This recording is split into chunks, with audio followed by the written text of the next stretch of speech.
오늘 여러분 함께 읽은 본문에 보면 이 56절에 그 중에 막달라 마리아, 또 야고보와 요셉의 어머니 마리아, 또 세베대 아들들의 어머니, 예수님 십자가에 못 박혀 돌아가시는 현장에 여인들이 있었다 그 말이죠.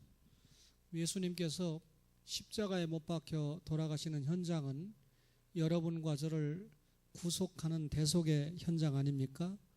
근데 이 십자가 현장을 눈여겨 지켜본 목격자들이 있다 그 말이죠. 근데 단순하게 이 여인들이 예수님 십자가 현장을 구경 삼아 간 것이 아닙니다. 평상시에 예수님에 대해서 익히 믿음은 들음에서 들음은 그리스도의 말씀으로 말미암는다 그랬는데 예수님에 대해서 익히 들었던 여인입니다. 여러분, 오늘 제가 십자가 증인이다 그랬는데 증인은 보고 들은 것을 말하는 사람이 증인이죠. 따라서 이 증인의 생명은 진실해야 됩니다. 산헤드린 공에 끌려갔던 베드로와 사도 요한이 우리가 보고 들은 것을 말하지 않을 수 없다 이렇게 말했죠. 그러니까 예수님의 십자가와 부활 사건에 대해서 보고 들은 것 우리는 말하는 것뿐이다 그 말입니다. 그때 말했던 사도 요한은 성경을 기록하면서 요한일서 1장 1절에 태초부터 있는 생명의 말씀 예수님에 관하여는 우리가 들은 바요 눈으로 본 바요 주목하고 우리 손으로 만져본 바라. 우리가 눈으로 봤고 그리고 들었고 주목을 하고 손으로 만져보기까지 한 분이 예수님이다. 그러니까 우리는 보고 들은 것을 사실대로 말한다 그 말이죠. 이분은 증인의 자격을 가지고 요한복음, 요한 1, 2, 3서, 요한계시록 이렇게 5권의 성경을 기록을 했습니다. 오늘 우리가 마태복음을 잠시 읽었는데 이 마태복음 27장 55절과 56절을 제목을 붙이자면 십자가의 증인들 이렇게 말할 수가 있겠죠. 십자가의 증인들 오늘 소개하는데 남자는 없고 여성도만 나옵니다. 오늘은 이여전도의 헌신 예배니까 이 본문을 가지고 십자가의 증인이라는 말씀을 전하려고 하는데 55절에 보니까 예수를 섬기며 그랬습니다.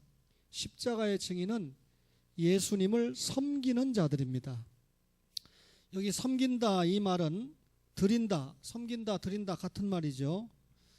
몸과 마음과 시간과 공간과 물질까지 아낌없이 주님께 드리는 것을 섬긴다 이렇게 말할 수 있습니다. 자기가 소유한 것이 무엇입니까? 시간입니까? 자기가 소유한 것이 무엇입니까? 물질입니까? 하여튼 내가 소유했다고 생각하는 그것을 가지고 주님을 섬기는 사람이 십자가의 증인이다 그 말이죠. 여러분, 이 섬기는 자는 섬김을 받는 사람의 입장을 생각해야 됩니다. 그러니까 사실 이 섬김을 받는 자의 입장을 생각하면서 섬겨야 그것이 바로 섬기는 일이 되는데 섬김을 받는 자의 어려운 일 그것까지 도맡아서 섬겨야 바른 섬김이 될 수 있다 그 말입니다. 그런데 오늘 이 여인들은 갈릴리에서부터 십자가 현장까지 따라오는 열심이 있었어요. 왜 그랬죠? 예수님을 믿었기 때문에 그렇습니다. 예수님을 자신의 구주로 믿었기 때문에 그 믿음이 갈릴리서부터 저 골고다 현장까지 열심히 따라오게 했다 그 말이죠. 그런데 좀 부끄러운 이야기지만 그 앞에 마태복음 26장 56절을 한번 보시겠습니까? 마태복음 26장 56절을 보면 이렇게 기록되어 있죠. 그러나 이렇게 된 것은 다 선지자들의 글을 이루려 함이니라 하시더라. 이에 제자들이 다 예수를 버리고 도망하니라. 베드로를 위시한 제자들이 예수님을 버리고 도망갔습니다. 그리고 가룟 유다는 아예 예수님을 팔아먹었습니다. 그래서 우리가 배신자 그러면 가룟 유다를 떠올리지 않습니까? 세상에 얼마나 못난 사람이면 제자들이 다 도망갔을까요? 또 얼마나 못났으면 제자들 가운데 한 사람에게 팔리움을 당했을까요? 예수님의 입장에서는 굉장히 참담한 시간이죠. 굉장히 수모를 당하는 그런 시간이죠. 그런데 이런 기가 막힌 현장에 십자가의 증인들이 있었는데 그분들이 남성이 아니고 막달라 마리아, 야고보와 요셉의 어머니 마리와 세베대 아들들의 어머니가 끝까지 그 현장을 함께 했다, 그 말입니다. 여러분, 우리가 주님을 섬긴다 할 때 우리가 교회의 머리가 누굽니까? 주님이죠. 교회는 그의 몸이죠. 우리는 그의 지체입니다. 따라서 지체된 우리가 주님을 섬긴다 할 때는 머리가 되시는 주님을 섬긴다 할 때는 교회를 섬기는 겁니다. 그러면 교회가, 주님의 몸된 교회가 바르게 주님의 일을 할 때 우리가 교회의 일꾼이 돼서 주님을 섬기는 것이겠죠. 여러분, 따라서 우리가 주님을 섬긴다라고 하는 것은 교회에 맞추어서 나의 시간도 나의 생활도 나의 모든 것을 맞추는 것입니다. 사실 오늘 오전 예배를 마치고 우리가 오후 예배 2시까지 각 기관별로 여러 가지 이 재정도 개수하고 또 피택자 공부도 하고 세례자 공부도 하고 청년들은 청년들끼리 또 찬양 연습도 하고 이렇게 주님을 위해서 활발하게 움직이는데 이 피택자 교육을 마치고 김옥희 집사님이 가시더라고요, 집으로.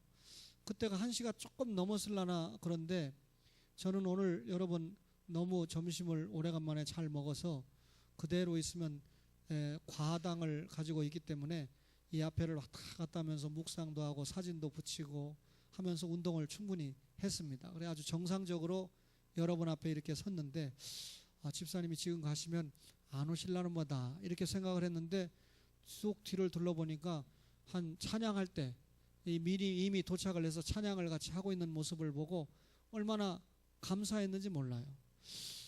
집으로 가면 안 오실 거다 생각한 제가 불신앙이죠. 근데 갔다가 오셔서 이렇게 또 오후 예배 시간을 주님 앞에 드리는 이것이 일종의 주님을 섬기는 것이고 나의 시간과 몸과 마음을 주님 앞에 드리는 것 아닙니까? 지난 수요일 날 제가 외대생 2명을 전도를 해서 부산 외대 수요일 오후 5시에 예배를 드리는데 그 예배에 참석을 하도록 했어요. 그리고 그 사진을 예배 참석했는지 제가 모르잖아요. 그러니까 참석하는 학생에게 사진을 찍어서 보내라. 사진이 왔습니다. 그래서 그 예배당에서 찍은 사진을 우리 이복수 교수님에게 보내면서 제가 전도해서 보낸 아이들입니다. 이복수 교수님에게 인사도 했대요. 이복수 교수님이 정말 감사하다고. 죄송하지만 전도해서 교회 보내주는 교수는 제가 유일무일거려. 그러니까 감사하다고 저에게 인사가 왔어요. 근데 제가 전도한 걸로 끝나면 안 되잖아요. 그래서 두 학생의 교회 갔다 온 소감을 들으니까 한 학생은 진짜 이복수 교수님이 뭔 소리를 하는지 한마디도 못 알아들었다. 근데 한 학생은 다 알아듣고 또 설명을 하는 거예요. 똑같은 시간에 앉아 있는데 한 학생은 주님이 마음을 열어주신 것 같고 한 학생은 아직까지 열리지 않았어요. 그렇다고 제가 불택자라고 생각하지 않죠. 한 번 더 가서 듣고 두 번 더 가서 들으면 어느 순간인가 성령님께서 마음을 활짝 열어주시지 않겠습니까? 저는 학생들을 섬기는 자세로 강의를 하고 있습니다. 그 가운데 한 학생이 가정적으로 참 어려운 학생인 것을 여러분이 알고 있잖아요. 그런데 이 학생이 저에게 아빠와 같은 감정을 느꼈다고 그래서 그 아이는 아빠 얼굴도 잘 모를 정도로 그런 아이인데 저에게 이 아빠의 감정을 느끼면 안 되잖아요. 그래서 제가 언제 아빠의 감정을 느꼈느냐 이렇게 물어보니까 교수님이 자기 3인분 먹던 날 돼지갈비를 사줘서 저는 배가 부르니까 이미 그래서 고기를 다 일일이 구워주고 제가 우리 아들이 들으면 시험 들을 것 같아요. 31년 동안 한 번도 아들을 위해서는 그렇게 한 적이 없는데 잘 알지도 못하는 너미 집 딸 고기를 구워주고 잘 먹어라. 그러고 제 아내에게 사연을 쭉 이야기를 했더니 아들이 먹는 또 며느리가 먹는 비타민을 사줘서 비타민을 그 아이가 22살인데 한 번도 먹어본 적이 없대요. 뭐 아버지 없지 엄마가 그렇게 어렵게 살으니까 도리가 있겠습니까? 그래서 비타민을 공급을 해줬는데 그 광경을 이야기하면서 교수님을 통해서 이미 아빠와 같은 느낌 또 엄마와 같은 느낌을 받고 있다.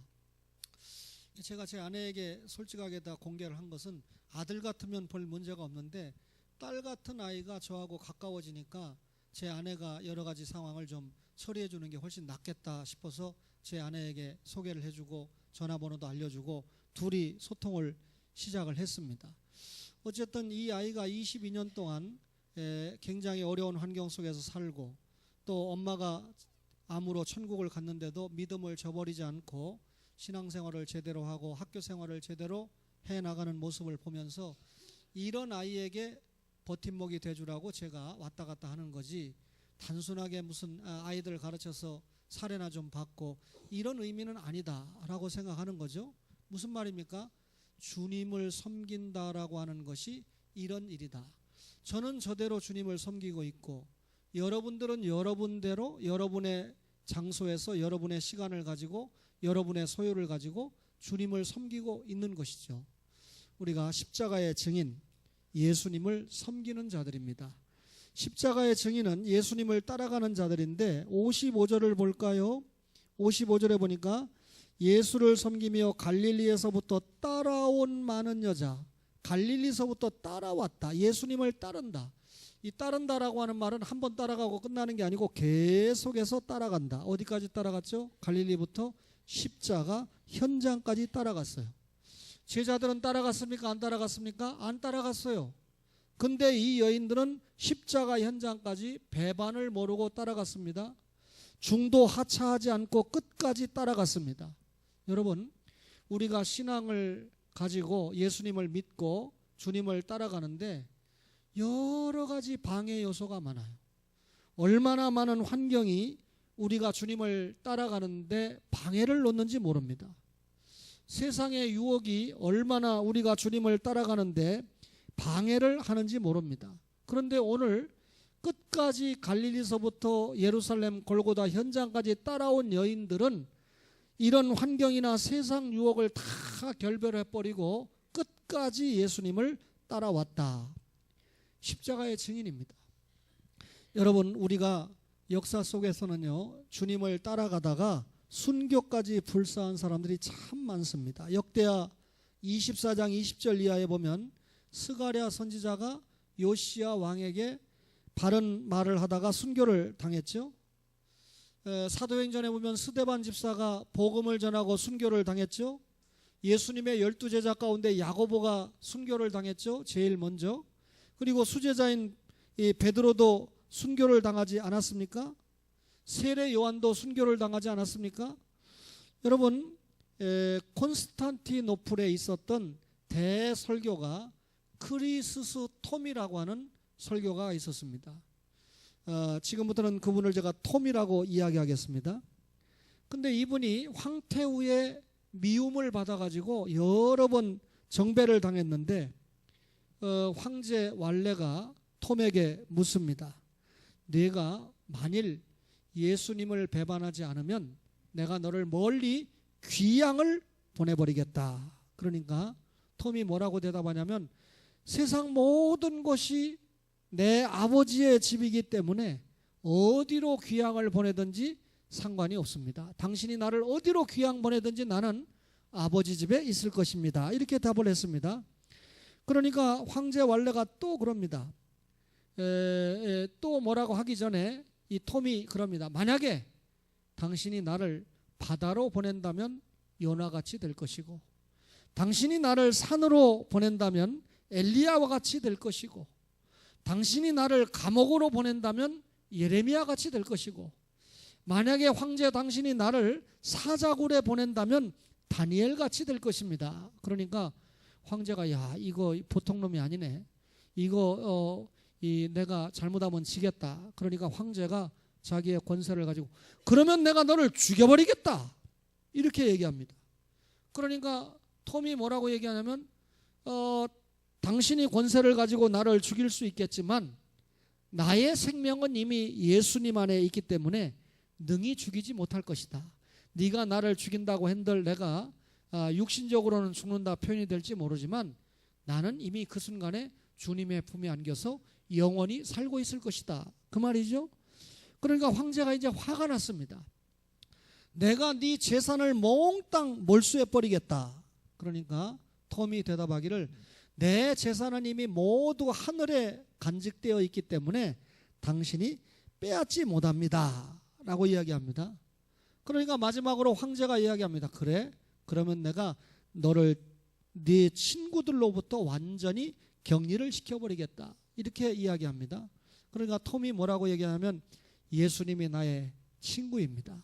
당신이 내 친구인 예수님과 나 사이를 절대로 끊어놓을 수가 없습니다 라고 답을 하니까 다시 정배를 보냈는데 이 사막의 정배지에서 폰토스라고 하는 곳에서 결국 많은 열기 앞에 순교를 당하고 말았습니다. 참으로 변함없이 끝까지 예수님을 따라가다가 순교하는 그런 이 그리스도톰의 모습을 보지 않습니까? 기록할 만한 가치가 있기 때문에 여러분들에게 잠시 제가 소개를 한 것입니다. 여러분, 우리가 예수님을 잘 따라가기 위해서는 자기를 부인해야 되겠죠. 예수님을 잘 따라가기 위해서는 자기 십자가를 져야 되겠죠.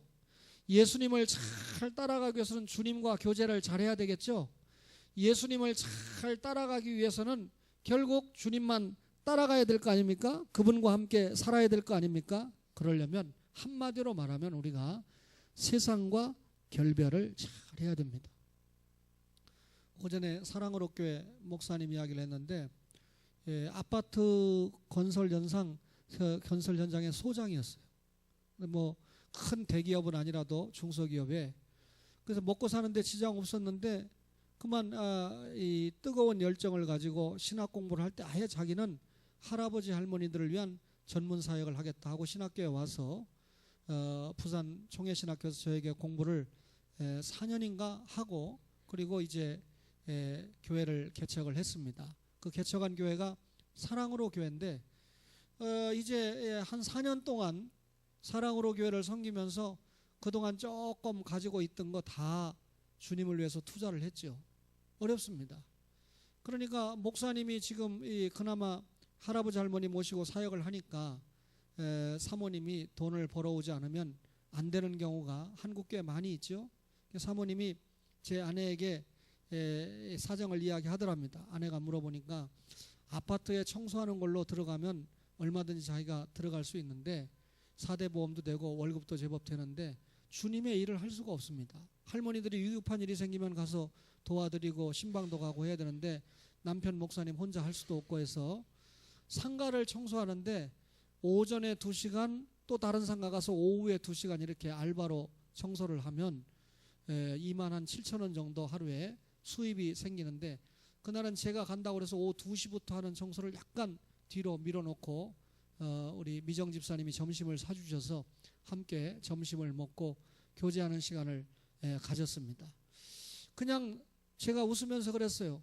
목사님이 목회하지 말고 그냥 아파트 짓는 소장 하셨으면 사모님 이렇게 고생 안 하셨을 텐데 왜 목사님이 이렇게 사모님을 고생시키고 또 다리 한 짝 없는 우리 아버지를 업고 다니느라고 애를 쓰셨는데 저희 아버지가 한 달 전에 뵀을 때는 저보다 몸무게가 더 나갔거든요.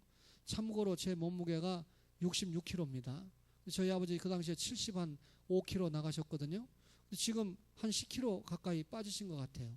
그러니까 극히 정상으로 오셔서 아마 저희 아버지가 그 목사님이 업고 다니는데 좀 덜 미안하기 위해서 살을 좀 빼셨나 하는 생각이 들 정도로. 그런데도 이 목사님 네 분이 결국 주님을 끝까지 따라가기 위해서 주님의 일을 감당하기 위해서 세상 직장과 결별을 한 거죠. 주님이 주신 일터에서 일하기 위해서 모자라는 수입을 사모님이 약간 근데 살다 보면 때에 따라서는 집세 내놓으라고 아우성이고 때에 따라서는 전기세 못 내면 전기 끊기고 하지 않습니까? 우리 개척교회 때 다 통과해봤던 일이잖아요. 그러니까 어쩌면 제가 한 달에 한 번 내려가는 것을 기다릴지도 모르겠어요. 여러분, 우리가 예수님을 따라가는데 여러분과 저 자신에게 환경적인 문제가 방해를 옵니까? 혹은 가족관계 때문에 방해를 받습니까? 혹은 친구 때문에 주님 앞에 오는데 방해가 됩니까? 세상과 결별을 해야 주님을 따라갈 수가 있는데, 오늘 골고다 현장까지 따라간 이 여인들은 확실하게 세상적인 것과 확실하게 결별을 했던 그런 주님의 증인들이다. 십자가 현장을 소유한 자들입니다. 세 번째로, 오늘 마태복음 27장 55절에 보니까 따라온 많은 여자가 거기 있어 뭐라고요? 멀리서 바라보고 있다. 거기 보니까 많은 여자가 거기 있었다. 거기가 어딥니까? 예수님이 십자가에 죽는 현장이죠. 고난의 현장이죠. 남자가 있지 않고 여자가 있었다는 거예요. 박수성 집사님이 왜 먼저 안수받았는지 몰라요. 부인이 먼저 권사돼야 되는데 오늘 설교 들어보면 남편보다 부인이 훨씬 나은 것 같아요. 남자보다 여자가 훨씬 나은 것 같아요. 설교 들을 때는 졸다가 딴 얘기하면 쫙 깹니다. 하여튼 간에 우리 이 점심을 중식을 준비하는 박연섭 집사님을 위시한 1구역부터 8구역까지는 솜씨가 대단해가지고 보니까 제가 슬쩍슬쩍 본다니까요. 밥을 퍼가는데 이야, 오늘 완전히 그냥 몇 곱빼기씩 퍼가더라고요. 얼마나 맛있게들 드시는지. 그래놓고 이 육의 음식을 잘 먹었으면 지금부터 나는 영의 음식도 잘 먹는다 하고 그냥 살아있는 눈, 살아있는 귀 이렇게 해서 이 말씀을 착착 받아 먹었는데, 주여 언제 끝나나, 빨리 끝났으면 좋겠다. 이러면 안 되죠. 여러분, 예수님께서 십자가에 죽으신 목적이 뭡니까? 우리의 구원을 위한 목적 아닙니까? 여러분, 예수님 십자가 구속의 범위가 어디까지입니까? 전 세계적입니다. 세계 어디에 있든지 예수 믿기로 작정된 모든 영혼을 구원하는 거죠. 예수 십자가의 효능은 뭡니까? 순간적인 구원이 아니라 영원한 구원의 효능을 가지고 있는 죽음이죠. 예수님의 십자가 죽음은 이미 창세기 3장 15절에 아담에게 예수님께서 여자의 후손을 약속하실 때 십자가에 죽는다는 것을 예언적으로 알려준 예언적인 죽음입니다. 여러분, 비참한 죽음이 있어요, 그죠? 살인을 범해가지고 사형을 당한다든지 못된 짓 하다가 싸우다가 죽는다든지 불명예스러운 죽음이죠. 그런데 예수님께서 십자가에 죽으신 죽음은 대단히 명예로운 죽음이고 우리를 하나님과 화목하게 하기 위한 죽음입니다. 자진해서 죽은 죽음이고 기록할 만한 가치가 있는 죽음이고 영원히 우리가 기억할 만한 그런 죽음이죠. 여러분, 택자들의 사죄 은총이 확실하게 보여진 장소가 십자가 현장 아닙니까? 그런데 이런 기가 막힌 십자가 현장, 여러분과 저의 죄를 위해서 대속의 꽃이 활짝 피는 십자가 현장을 도망가지 않고 여인들이 끝까지 현장에 따라갔기 때문에 택자들의 사죄 은총이 이루어지는 기가 막힌 현장을 여인들은 눈으로 확인할 수가 있었다. 진리의 핵심이 십자가와 부활이지 않습니까? 부활의 증인들도 나중에 보면 여인들입니다. 따라서 십자가와 부활의 증인들이 이 기가 막힌 여인들이었다, 그 말입니다. 장로님들이 이제 설교 그만 듣고 가려고 그러네요. 어떻게 희숙이하고 명자만 칭찬하고 우리는 뭡니까? 설교하는 목사가 참고로 남성이라는 것을 확실하게 알려드립니다. 마지막으로요, 십자가의 증인은 예수님을 바라보는 자들입니다. 마태복음 27장 55절에 보니까 멀리서 뭐라고요? 바라보고 있으니. 여러분, 예수님을 십자가에 이 고난당하는 현장을 바라본다, 이 말은 단순하게 구경하는 게 아니죠. 심사숙고하는 겁니다. 왜 예수님이, 죄가 없는 예수님이 저 십자가를 지셔야 되는가? 깊이 생각하는 거죠. 관심을 가지고 생각하는 거죠. 결론이 나오죠. 누구 죄 때문에? 내 죄 때문에. 여인들이 자신들의 죄 때문에 예수님이 십자가 지신다고 생각한 겁니다. 그 예수님이 십자가 지시는 그 모습이 여인들의 두 눈에 확실하게 공개가 되었습니다. 이 여인들은 예수님의 구속 역사를, 십자가 현장을 봤으니까 마음에 새기게 됐죠. 여러분, 구약 성경에 그토록 예수님이 오셔서 십자가를 지신다. 예수님에 대한 예언이 456번이나 있지 않았습니까? 이 여인들은요, 동정녀 성령 잉태를 믿었습니다. 33년 무죄의 삶을 이미 믿었습니다. 예수님이 십자가에 죽으신다고 하는 사실을 믿었습니다. 그래서 예수님의 십자가 현장까지 이 여인들이 와서 확실하게 십자가에서 우리의 대속을 위해서 죽는 예수님의 죽음을 목격을 했다, 그 말입니다. 여러분, 저들은 육신의 시각작용에 영적인 눈까지 떴습니다. 여러분, 육신의 눈을 가지고 보지 못하는 것을 영의 눈을 뜨고 확실하게 보았다, 그 말이죠. 예수님께서 이 십자가에 도착하기까지 안나스에게, 가야바에게, 그리고 이방 총독인 빌라도에게 고초를 당했습니다. 빌라도는 예수님이 죄가 없다는 사실을 알면서도 십자가 사형에 처하는 최종 책임자가 되고 말았습니다. 여러분, 이 세상의 부패한 종교와 이 세상의 부패가, 그리고 이 세상 국가와 민족이 합력해서 예수님을 십자가에 못 박았습니다. 자, 예수님 십자가 못 박는데 바리새인들이 있었죠. 잘못된 종파들 아닙니까? 그들의 교권 남용이 있지 않았습니까? 제사장들의 배타심, 지들이 돈벌이 하려고 예수님 십자가에 내놨죠. 빌라도의 권력이, 또 대중들이 무지해가지고 예수님 십자가에 못 박아주세요, 우리가 그 죄를 자손들과 함께 받겠습니다 하지 않았습니까? 여러분, 이렇게 세상과 권력과 잘못된 종교와 민중들의 무지가 예수님을 합세해서 십자가에 매달았던 것입니다. 그런데 오늘 이렇게 매달린 예수님의 십자가가 구원의 십자가요, 대속의 십자가요 라고 하는 사실을 여인들이 가서 현장을 보고 있었습니다. 여러분, 성도들은 예수님을 바라보아야 됩니다. 예수님이 나의 죄 때문에 십자가에 돌아가셨다는 사실을 바라보아야 됩니다. 그렇죠? 목사가 운전하는 차를 가는데 4시간, 오는데 4시간을 탔어요. 박미정 집사님이. 영광일까요? 고난일까요? 예? 영광도 되고 고난도 될 것입니다. 그죠? 그런데 분명한 것은 저는 1분 1초도 안 졸았는데 우리 집사님은 주무시고 싶으면 주무시고 기도하고 싶으면 기도하시고 그러고 뒷자리에서 편안하게 왕복을 다녀오셨습니다. 그렇죠? 그렇지만 중간중간에 대화를 많이 했죠.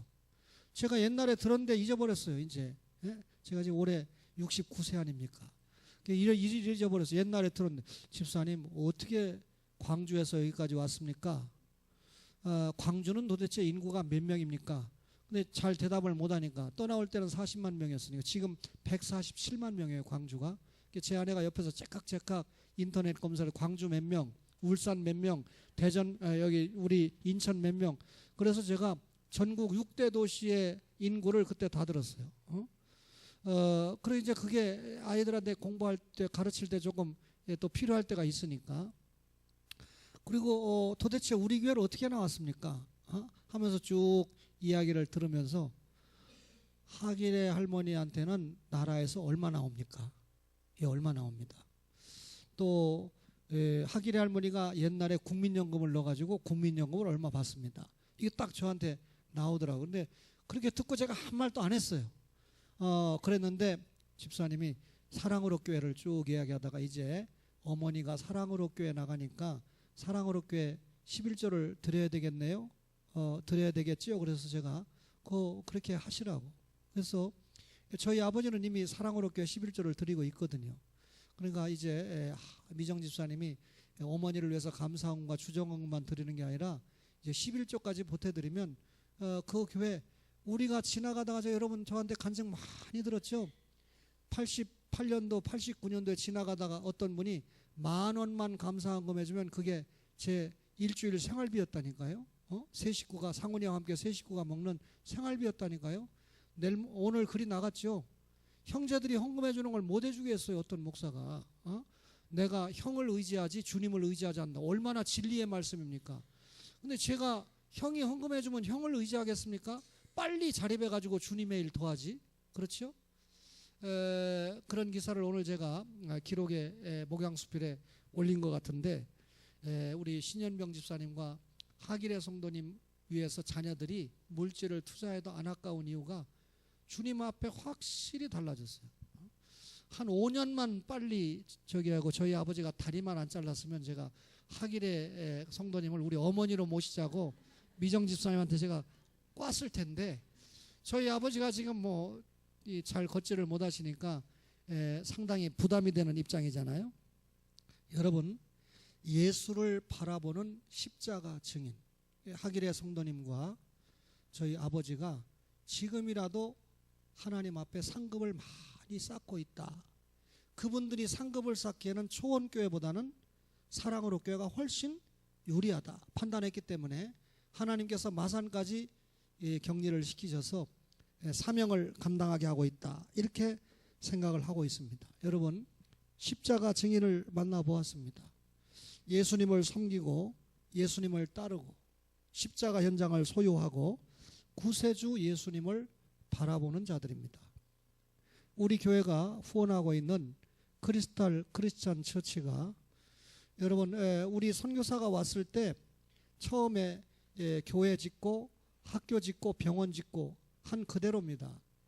이분이 교회를 개척하고 그 다음에 바로 유치원을 만들었죠. 그 다음에 필리핀은 국가에서 허가를 안 하면 못 합니다. 그래서 허가 받아서 유치원 하다가 조금 또 있다 허가 받아서 얘네들이 초등학교 가니까 초등학교 만들었죠. 초등학교 애들이 중학교 가니까 중학교를 만들었는데, 이 아이들이 고등학교를 올라갈 뿐만 아니라 주변에 이 철거민들이, 그 교회가 원래는 산골짜기에 있었는데 철거민들이 다 그쪽으로 쫓겨오는 바람에 사람이 갑자기 많이 늘어나서 정부에서 이번에 고등학교 교실을 10개만 지면 고등학교를 허가해 주겠다. 그러나 선교사님들은 특별한 수입이 없기 때문에 그 소식이 저에게 날라왔어요. 그런데 이 정 선교사님은 누가 얼마 도와주면 공개를 해버립니다. 저가 그렇게 하니까 편하잖아요.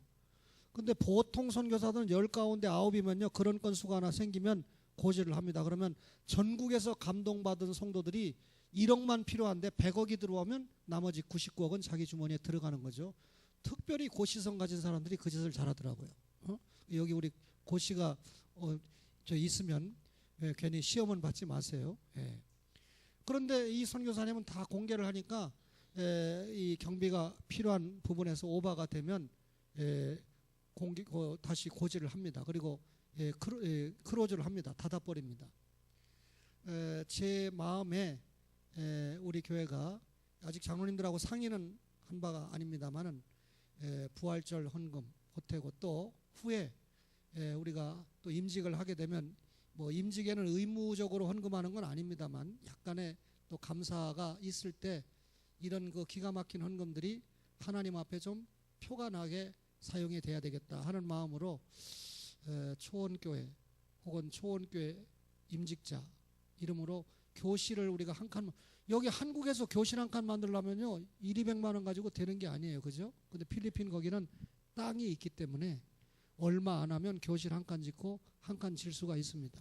그래서 고등학교까지만 만들어 놓으면 모르겠습니다. 우리가 후원하는 이 선교사님이 대학까지 만든다고 그러면 그게 어떻게 되는지 모르겠는데 필리핀에는 이 좋은 대학들이 있어요. 시골 아이들이 대학을 가는 걸 만든다면 우리로 말하면 전문대학을 만들어야 됩니다. 그래서 전기공학과 만들어 가지고 김병준 장로님 여기서 기타 치지 말고 그 전기공학과 교수로 보내고, 발전기학과 만들어 가지고 정찬배 장로님 은퇴하시면 그냥 발전기학과 교수님으로 좀 보내고, 그죠?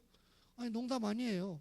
또 유동진 장로님 거기 보내 가지고 건강보험이 체계적으로 하는 이 교육 교수님으로 보내고 이래 가지고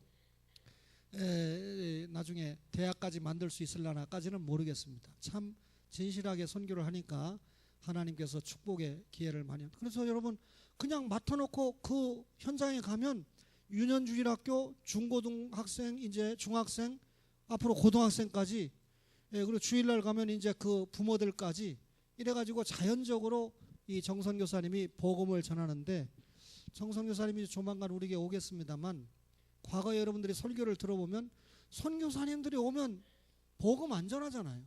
그죠? 저 와라 하고 막 그러잖아요. 근데 이 선교사님은 반드시 복음이 있어요. 김재원 선교사도 반드시 복음이 있어요.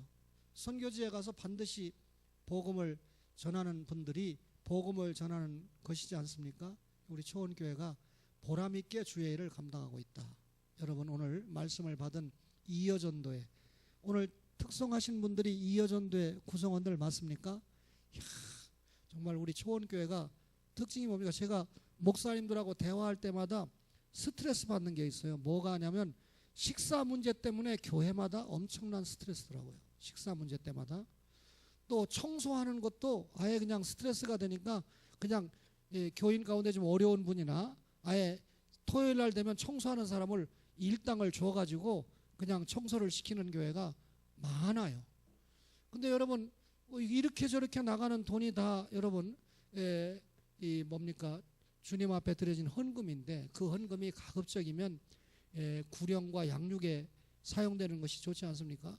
여성도들이 와서 청소하면 되고 여성도들이 조금 와서 힘내서 이렇게 주방 봉사를 해주면 될 일인데 그거 귀찮다고 안 하고 이 식당 일을 뭐 직원을 사서 하고 하는 교회들 보면 아직까지는 제 마음이 안타까워요. 우리 교회는 여구역원들을 중심으로 해서 이것이 잘 되고 있으니까 좋은 전통이다.